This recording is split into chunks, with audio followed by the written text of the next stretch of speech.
नमस्कार मैत्रिणींनो, मी आज तुम्हाला ज्येष्ठ मधचे फायदे सांगणार आहे. ज्येष्ठ मध हे आपल्या शरीरातली उष्णता कमी करायला मदत करतं. आपल्या छातीत कफ साचले असतात तर ते कमी व्हायला मदत होते. आपला खोकला कमी होतो. आपल्याला जर समजा पोट अपचन वगैरे होत असेल तर त्याच्यासाठी उपयोग असतो. ते आयुर्वेदातलं एकदम महत्त्वाचा घटक, आयुर्वेदिक वनस्पती म्हणून ती ओळखली जाते. तर जर समजा पोट दुखत असेल तर तुम्ही ज्येष्ठमधचा काढा घेऊ शकता. जर तुम्हाला कोरडा खोकला असेल तर तुम्ही ज्येष्ठमधची एक काडी आणि खडीसाखर दोघं चघळत राहू शकता.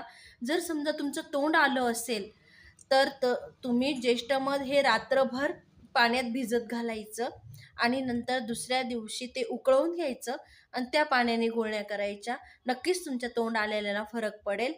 आणि जर समजा कोणाला बद्धकोष्ठता असेल तर त्याच्यासाठी पण तुम्ही ज्येष्ठमधचं चूर्ण वापरू शकता, खाऊ शकता.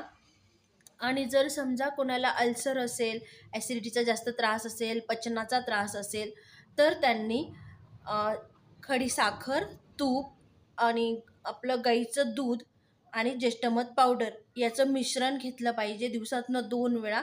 नक्कीच त्यांना आराम पटेल. तर तुम्ही हे नक्की करून बघा. ज्येष्ठमधचे फायदे खूप छान आहेत. Thank you.